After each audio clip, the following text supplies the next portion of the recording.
말씀 같이 보도록 하겠습니다. 오늘 설교의 제목은요, 우리를 대신하여 고난받는 하나님. 오늘 특별히 이사야서 53장 5절 말씀을 같이 볼 텐데요. 이사야 선지자가 예수 그리스도에 대해서, 오실 예수님 메시아에 대해서 예언하면서 표현했던 아주 중요한 표현입니다. 여기에 보면은 그라고 표현됐는데 여기서 나오는 그는 누구를 가리킵니까? 예수 그리스도를 가리킵니다. 예수님께서 찔리고 상하고 징계받고 채찍받는 것에 대해서 예언을 한 그 내용입니다. 아주 중요한 내용이죠. 그런 의미에서 설교 제목을 우리를 대신하여 고난받는 하나님이라고 했습니다. 지난 시간에 이어서 이사야서 두 번째를 살펴볼 텐데요. 이번 주는 이사야서 31장부터 66장까지 우리 성경 읽기는 다시 정상적으로 패턴을 잡고 다시 읽기 시작합니다. 오늘 이사야서 53장 5절 말씀 한번 같이 읽도록 하겠습니다. 시작. 그가 찔림은 우리의 허물 때문이요 그가 상함은 우리의 죄악 때문이라. 그가 징계를 받음으로 우리는 평화를 누리고 그가 채찍에 맞음으로 우리가 나음을 받았도다. 아멘. 여기서 나오는 이 성경 구절은 아주 중요한 성경 구절입니다. 이사야 선지자라는 사람은요, 구약 시대, 그러니까 예수님께서 오시기 전 시대를 이제 성경에서는 구약 시대라고 하고, 예수님 이후의 시대를 신약, 새로울 신자 써서 신약 시대라고 표현합니다. 예수님이 오시기 전 700년 전에 활동하던 그 당시 이스라엘 나라의 선지자입니다. 예언자입니다. 물론 성경에는 예언자들이 많이 나옵니다. 뭐 꼭 미래만을 예언한다 해서 예언자는 아니고 하나님의 말씀을 받아서 이스라엘 백성들에게 교훈하고 책망하고 회개하라고 말하고 하나님을 믿으라고 말하는 사람들을 예언자 혹은 선지자라고 했습니다. 이사야 선지자는 그 중에 아주 훌륭한 선지자인데 이사야 선지자가 예수님이 오시기 거의 700년 전에 했었던 그 글이 이사야서 성경책에 쭉 나옵니다. 그 중에 53장은 아주 중요한 장인데, 왜냐하면 예수님에 대해서 너무 구체적으로 설명을 하고 있기 때문입니다. 지금 이 구절만 다시 설명하면요, 그가 찔림은 우리의 허물 때문이요. 그가 누군지는 이사야 선지자는 모릅니다. 그리고 이사야 선지자 그때 이스라엘 백성들에게 이렇게 말을 할 때 그가 누군지는 이들은 아무도 모르는 거예요. 누가 오시긴 오는데 하여튼 그가 찔리고 상하고 징계받고 채찍 받는데 그게 우리 때문이구나 라고 이렇게 예언을 하고 있는 거예요. 우리의 허물 때문이고 우리의 죄악 때문이고 징계받으면 우리가 평화를 누리게 된다. 어떤 사람이 채찍에 맞는데 그것 때문에 우리가 나음을 받는다. 이 예언 그 당시에는 아마 전혀 이해할 수 없었고, 하나님의 뜻이, 그리고 이 방식으로 구원하겠다고 한 하나님의 계획을 이스라엘 백성들은 이해하지 못했을 것입니다.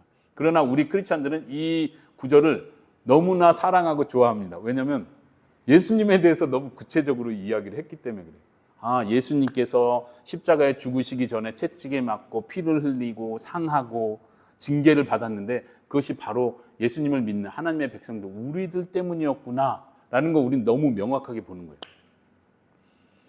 예수님을 믿는 사람이든 믿지 않는 사람이든 고고학자들, 성경학자들은 그들의 믿음, 예수님에 대한 믿음과 상관없이 이사야 선지자가 그 쓰여진 이사야 두루마리 책이 BC 700년쯤에 쓰여졌다는 건 다 인정을 합니다. 그거는 뭐 속일 수 있는 게 아니에요. 이건 고고학적 자료이기 때문에. 이사야 선지자가 이런 글을 썼고요. 그리고 우리 크리스찬들, 오늘날 크리스찬은 이걸 그대로 믿음으로 고백하고 받아들입니다.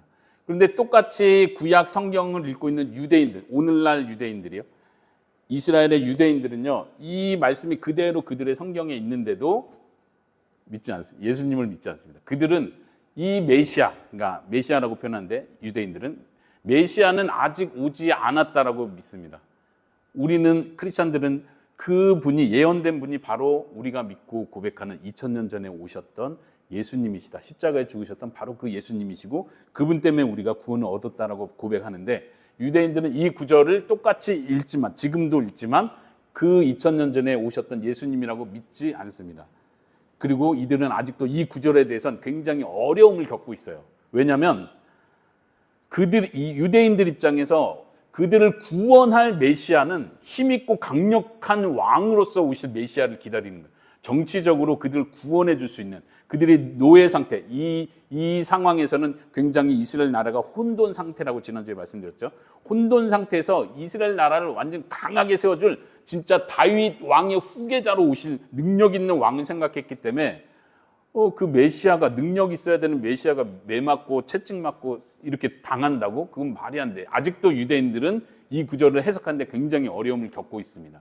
그리고 그들은 아직도 왕이신 메시아가 오지 않았다라고 하고 여전히 기다리고 있습니다. 우리는 어떻습니까? 우리는 진심으로 그분을 믿습니까? 예수님이 바로 예언된 이분이라고 믿습니까? 이 믿음이 가장 중요합니다. 유대인들이 놓치고 있는 것은 그것입니다. 그들이 기다리는 진짜 왕으로서 능력 있는 메시아는 오늘날 우리가 믿고 고백하는 다시 오실 예수님입니다. 예수님께서 처음 이 땅에 초림으로 오셨을 때는 어린아이로 사람의 모습으로 오셔서 사람들은 그분이 메시아, 구원자라고 생각하지 않았습니다. 그냥 우리와 똑같은 사람이라고 생각했고 그러다 고난받고 어려워서 십자가에 죽었구나 이렇게 생각했지만 그 예수님이 두 번째 재림하셔서 다시 오실 때, 두 번째 다시 오시는 그때는 유대인들이 생각한 바로 그 능력 있는 심판자로서의 메시아로 예수님은 다시 오실 것입니다. 우리는 이 믿음을 가지고 있습니다. 지지난 시간이죠. 지지난 시간에 이사야서 첫 번째 나눔할 때 이 구절을 제가 말씀드렸었습니다.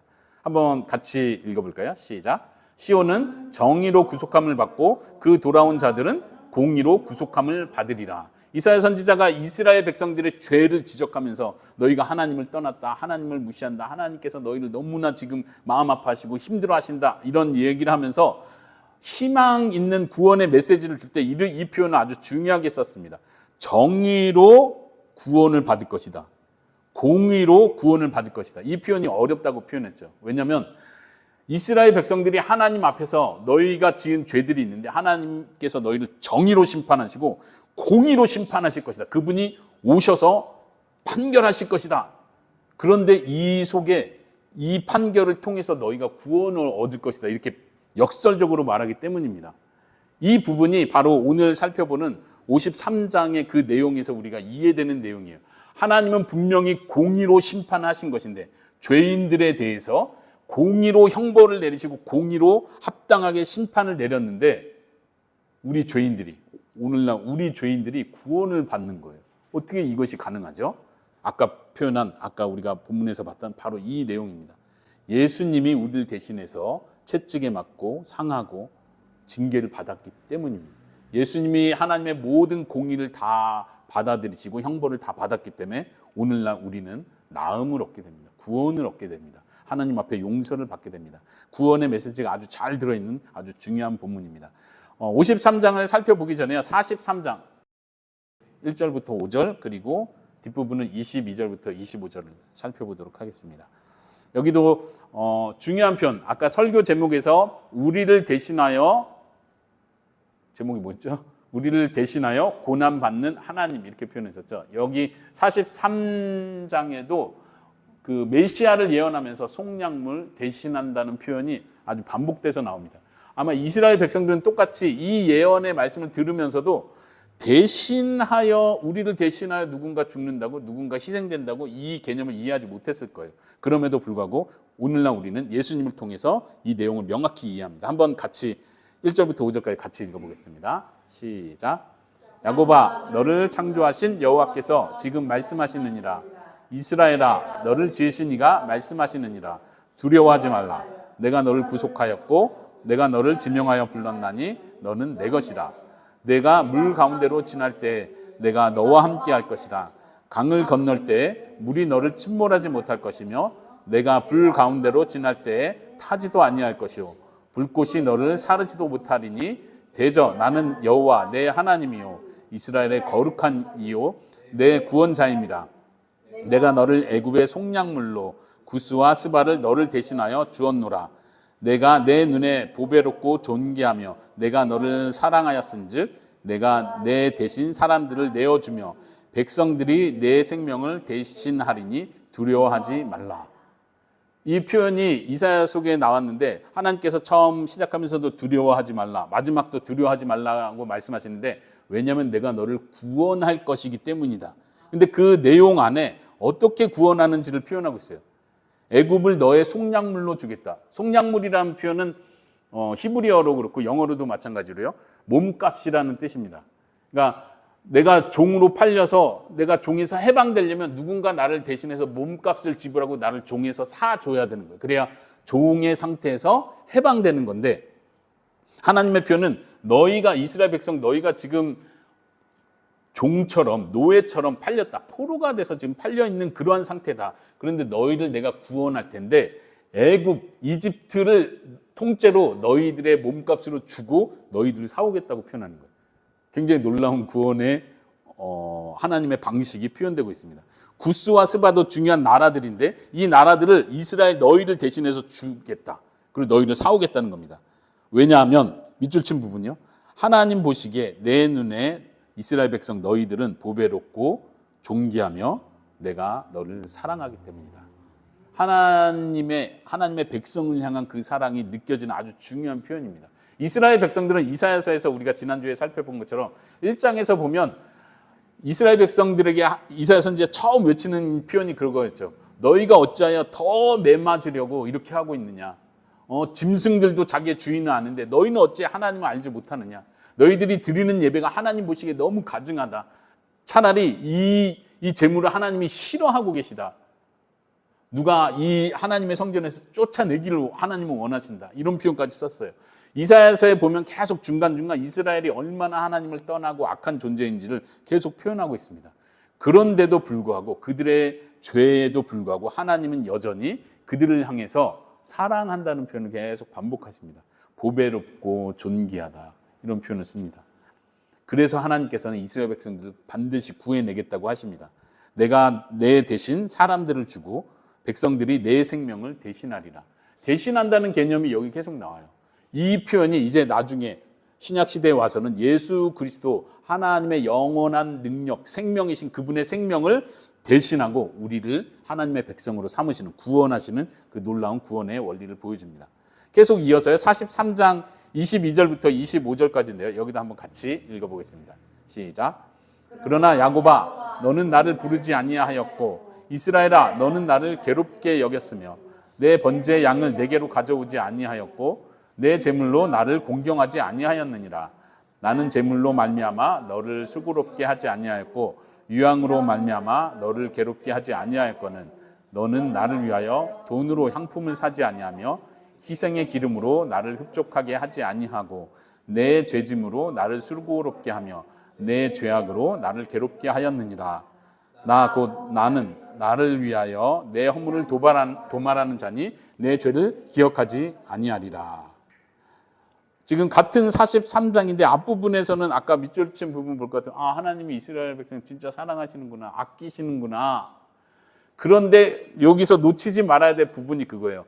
이스라엘 백성들이 그래도 회개하고 겸손하고 하나님을 찾고 하나님을 사랑하고 그래도 하나님께 가려고 노력하니까 하나님께서 아껴주시는구나, 이렇게 생각하면 안 된다는 것입니다. 왜냐하면 그 뒤에 부분이 너무 명확하게 보여주고 있어요. 너는 나를 괴롭게 했다.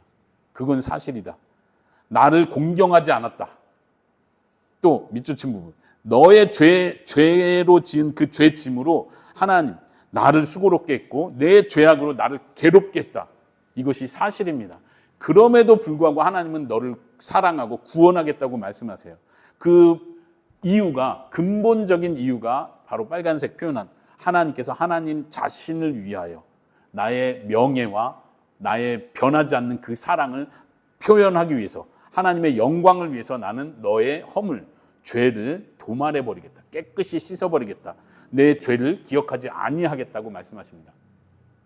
하나님께서 우리를 구원하시는 건 우리가 반복해서 매 주마다 확인해야 될 것은, 하나님께서 우리를 구원하시는 근본적인 이유는 우리가 예수님을 잘 믿었기 때문이 아니라 하나님께서 먼저 우리를 불쌍히 여겨주시고 죄인임에도 불구하고 불쌍히 여겨주시고 하나님의 이름을 위하여, 하나님의 영광을 위하여, 하나님의 신실하고 변함없는 그 사랑을 표현하기 위하여 우리를 먼저 사랑해 주시고 우리 죄를 깨끗이 씻어 주시고 용서해 주셨다는 사실입니다. 우리는 이것을 놓치지 말아야 합니다. 이사야 선지자가 이것을 계속해서 그 장장 긴 66권의 66장에 걸치는 그 책을 통해서 계속해서 가르쳐주는 바입니다. 이스라엘 백성도 다른 여러 나라의 사람들과 다르지 않았습니다. 그들이 우상을 섬긴 것처럼 이스라엘 백성들도 똑같이 하나님 외에 다른 신들을 섬기고 있었습니다. 그래서 하나님께서 진노하실 수밖에 없었던 것이죠. 그럼에도 불구하고 하나님께서는 내가 한 약속, 처음 아브라함과 한 약속, 다윗과 한 약속, 내 이름을 걸고 한 그 약속 때문에 나는 어쨌든 너희들 반드시 구원한다. 그런데 그 구원하는 방식은 뭐라고요? 정의로, 공의로 너희들 깨끗이 심판하는 그 사건을 통해서 내가 너희를 구원할 것이다. 그 일이 어떻게 일어납니까? 그 심판이 바로 예수님에게 쏟아집니다. 모든 이스라엘 하나님의 백성들이 받아야 할 모든 죄의 형벌을 예수님이 받으심으로 하나님은 공의로 심판하십니다. 그리고 예수님이 받으신 그 형벌이 충분히 채워졌기 때문에 하나님의 백성들은 이제 더 이상 받아야 될 형벌이 없습니다. 로마서의 고백처럼 우리 그리스도 안에 있는 사람들에겐 더 이상 정죄 받을 일이 없다고 우리는 믿고 고백할 수 있는 것입니다. 이제 이사야서 53장을 한번 1절부터 마지막 절까지 쭉 살펴볼 텐데요. 우리가 성찬식 할 때 계속 살펴봤던 내용이었죠. 이 내용도 우리가 깊숙이 좀 잘 이해하고 묵상할 수 있으면 좋겠습니다. 제가 웬만하면 쭉 같이 읽어가면서 중간중간 설명을 하도록 하겠습니다. 이사야가 오실 메시아에 대해서 예언한 표현입니다. 같이 읽어보겠습니다. 시작. 우리가 전한 것을 누가 믿었느냐? 여호와의 팔이 누구에게 나타났느냐? 그는 주 앞에서 자라나기를 연한 순 같고 마른 땅에서 나온 뿌리 같아서 고운 모양도 없고 풍채도 없은즉 우리가 보기에 흠모할 만한 아름다운 것이 없도다. 그 오실 메시아에 대해서 예언을 하는 표현이에요. 그 오실 그 메시아는 모양도 예쁘지 않고 그 형체도 특별히 뛰어난 것이 없다. 이렇게 표현합니다. 3절. 그는 멸시를 받아 사람들에게 버림을 받았으며 간고를 많이 겪었으며 질고를 아는 자라. 간고를 겪고 질고를 아는 자다. 질고라는 표현 제가 써놨는데 고통, 질병 이런 표현입니다. 계속해서 마치 사람들이 그에게서 얼굴을 가리는 것 같이 멸시를 당하였고 우리도 그를 귀히 여기지 아니하였도다. 그는 실로 우리의 질고를 지고 우리의 슬픔을 당하였거늘 우리는 생각하기를 그는 징벌을 받아 하나님께 맞으며 고난을 당한다 하였노라. 예수님께서 실제로 십자가에 죽으시는 그 과정 속에서 우리가 분명히 아는 것은 그 당시 이스라엘 백성들, 유대인들은 예수님께서 하나님의 벌을 받아서 뭔가 잘못한 것이 있기 때문에 하나님의 진노를 받고 스스로의 죄 때문에 죽는다고 생각을 했습니다. 우리가 잘 아는 것처럼 유대인들은 나무에 달린 자, 그러니까 속담과 같은 표현인데 나무에 달린 자는 하나님께 저주를 받은 자라는 표현이 있었어요. 그러니까 예수님께서 십자가 나무에 달리는 것 자체가 유대인들에겐 저 사람은 하나님의 저주를 받는 것이 분명하구나, 자기 죄가 있구나라고 생각할 수밖에 없는 거예요. 그럼에도 불구하고 이사야는 예언하기를 그 죄가 예수님 자신의 죄가 아니라 바로 우리의 죄를 담당한 것이다. 짊어지고 가신 것이다. 이렇게 표현합니다. 5절 계속해서요. 그가 찔림은 우리의 허물 때문이요 그가 상함은 우리의 죄악 때문이라. 그가 징계를 받음으로 우리는 평화를 누리고 그가 채찍에 맞음으로 우리는 나음을 받았도다. 우리는 다 양 같아서 그릇 행하여 각기 제 길로 갔거늘 여호와께서는 우리 모두의 죄악을 그에게 담당시키셨도다. 너무 은혜로운 감사한 표현입니다. 하나님께서는 우리 모두의 죄악을 예수님께 넘기셨습니다. 그리고 예수님 그 우리의 죄를 지고 십자가에 죽으신 것입니다. 계속해서요. 그가 곤욕을 당하여 괴로울 때에도 그의 입을 열지 아니하였으며 마치 도수장으로 끌려가는 어린 양과 털 깎는 자 앞에서 잠잠한 양같이 그의 입을 열지 아니하였도다.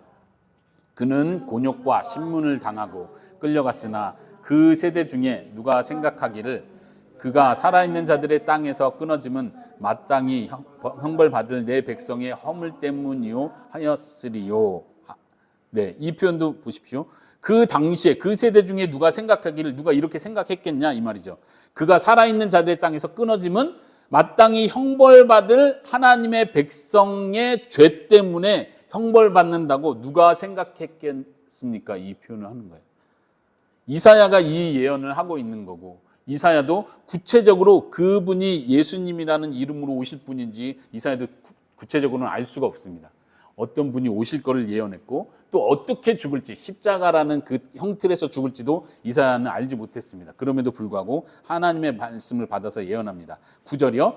그는 강포를 행하지 아니하였고 그 입에 거짓이 없었으나 그의 무덤이 악인들과 함께 있었으며 그가 죽은 후에 부자와 함께 있었도다. 여호와께서 그에게 상함 받게 하시기를 원하사 질고를 당하게 하셨은즉 그의 영혼을 속건 제물로 드리기에 이르며. 여기서 중요한 표현은요, 하나님께서 그에게, 예수님을 가리키죠. 하나님께서 예수님에게 상함 받는 것, 이렇게 몸이 완전히 무너지고 깨지는 것을 받는 것을 원하셨다, 이렇게 표현합니다. 아주 놀라운 표현이죠. 하나님께서는 예수님, 하나님의 아들이신 예수님이 상함을 받음으로써 우리를 구원하시기를 원하시고 기뻐하셨습니다. 그리고 그래서 하나님께서 예수님이 질고 고통을 당하게 하셨다, 이렇게 표현합니다. 이 모든 구원의 일은 하나님께서 계획하신 것이고 예수님께서 아버지이신 하나님께 순종함으로 이루어진 것입니다. 그래서 예수님의 죽으심을 죄인으로 벌받아서 죽었다가 아니라 영혼을 속건 제물로, 하나님께 드려지는 제물로 드린 것이다, 이렇게 표현합니다. 그 다음은요, 그가 씨를 보게 되며 그의 날은 길 것이요 또 그의 손으로 여호와께서 기뻐하시는 뜻을 성취하리로다. 여기서 예수님께서 속건 제물로 드린다는 표현 자체가 죽음에 이른다는 표현인데요, 10절 뒷부분에 이렇게 표현하네요. 그의 손으로 여호와께서 기뻐하시는 뜻을 성취하리로다. 예수님의 죽음 자체가 하나님의 기뻐하는 뜻을 성취한 것이다, 이렇게 표현합니다. 계속해서요, 그가 자기 영혼에 수고한 것을 보고 만족하게 여길 것이라. 여기도 아주 놀라운 표현인 이유가 부활을 전제하고 있는 표현이라는 것이에요. 예수님께서 죽으시고 속건 제물로 드려지는 그 순간 자체를 자기 영혼에 수고한 것이라고 표현해요. 근데 그것을 보고 예수님께서 만족하게 여긴다 표현합니다. 11절 계속해서요. 나의 의로운 종이 자기의 지식으로 많은 사람을 의롭게 하며 또 그들의 죄악을 친히 담당하리로다. 계속해서요. 그러므로 내가 그에게 존귀한 자와 함께 몫을 받게 하며 강한 자와 함께 탈취한 것을 나누게 하리니. 하나님께서 예수님에게 그것을 허락한다는 것입니다. 죽음 이후에 포상을 한다는 표현을 하고 있습니다. 계속해서 이는 그가 자기 영혼을 버려 사망에 이르게 하며 범죄자 중에 하나로 헤아림을 받았습니다. 죽음에 이르렀다는 표현합니다. 사망에 이르렀다는 표현하는데 이 앞에서 아까 그렇게 하고 나면 내가 상을 주겠다고 말합니다. 부활을 전제하는 것이 아주 분명하게 나오고 있습니다. 12절 계속 그러나 그가 많은 사람의 죄를 담당하며 범죄자를 위하여 기도하였느니라. 예수님께서 죽으신 그 죽음, 예수님께서 하신 그 모든 일이 죄인을 위해서, 범죄자를 위해서 한 일이라는 것을 분명하게 말씀하고 있습니다. 우리는 이 말씀을 믿습니다. 이것이 우리의 생명이고 소망이고 믿음입니다. 지난주 이사야서 앞부분 영상을 좀 중간 이상 봤었고요. 지금 레슨 4번째, 5번째 마지막 그리스도와 연결하는 부분까지만 보고 오늘 이야기를 마무리하도록 하겠습니다.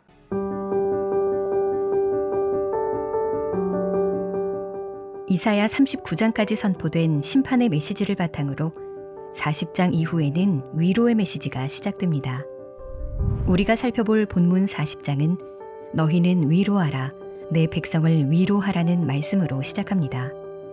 죄악으로 심판에 처한 백성들이지만 하나님께서는 여전히 내 백성이라 부르시고 돌보시며 깨어진 관계가 회복될 것이라고 말씀하십니다.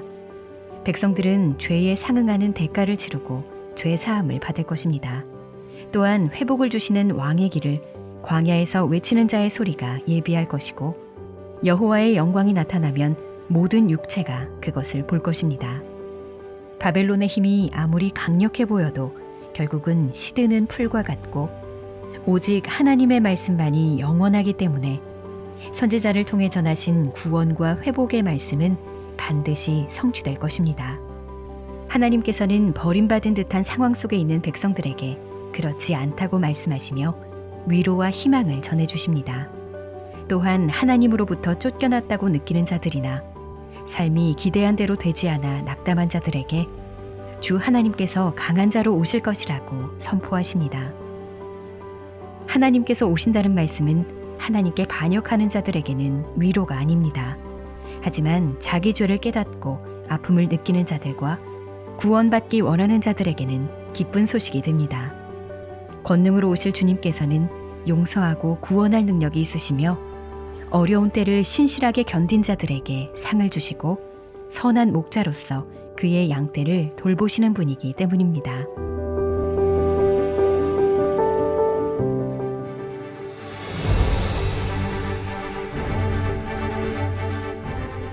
여호와의 영광이 온 세상에 드러나고 여호와의 강한 팔이 승리를 이루실 것이라는 말씀 앞에 우리는 어떻게 그것이 이루어질 것인가 라는 질문을 하게 됩니다. 이사야 53장은 그 영광과 승리가 많은 사람들이 놀라는 방법으로 성취될 것이라 예언합니다. 바로 고난받는 종을 통해서입니다. 죄와 사망을 이기신 여호와의 승리는 순종하는 종이 우리 대신 고난을 받으심으로 이루어집니다. 이 종은 최종적으로는 높이 들려 존귀하게 되지만 너무도 끔찍한 고난을 받아 심각하게 상처 입습니다. 이 종은 왜 이토록 고난받아야 하는 걸까요? 성경은 그 이유가 바로 우리 때문이라는 것을 밝힙니다. 그가 찔림은 우리의 허물 때문이요 그가 상함은 우리의 죄악 때문이라. 그가 징계를 받음으로 우리는 평화를 누리고 그가 채찍에 맞음으로 우리는 나음을 받았도다. 하나님께서는 그 백성의 모든 죄악을 그 종이 담당하게 하셨습니다. 그럼으로써 그의 손으로 여호와께서 기뻐하시는 뜻을 성취하셨습니다. 어떻게 하나님께서는 이러한 고난을 기뻐하실 수 있었을까요? 또 그 종은 어떻게 이 고난에 만족할 수 있었을까요? 이 질문의 유일한 답은 바로 부활입니다. 종은 우리의 죄악 때문에 고통당하며 죽었지만 그것이 마지막이 아니었습니다. 그는 부활하여 그의 의로움을 입증했고 그 의로움으로 많은 이들을 의롭게 만들었습니다. 우리는 이사야의 말씀이 어디로 향하는지 잘 알고 있습니다. 바로 그리스도의 고난과 영광입니다.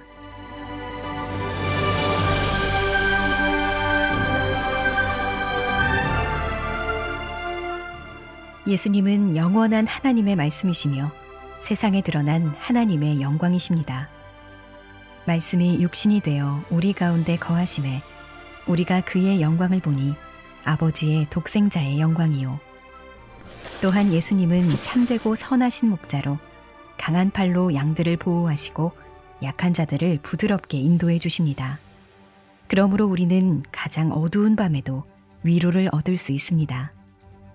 고난받는 종으로 오신 예수님께서는 우리의 모든 죄악을 대신 지시고 우리가 받아야 할 멸시와 수치를 감당하셨습니다. 그 고난을 통해 세상 모든 나라와 족속들이 하나님과의 새로운 관계로 회복됩니다. 예수님께서 고난을 통해 승리를 얻으셨듯 믿음으로 그분과 연합한 그리스도인도 마찬가지입니다. 하나님께서는 예수님의 고난과 승리를 그리스도인의 삶에 나타내는 방법으로 영광된 복음을 세상 끝까지 전하시기 때문입니다.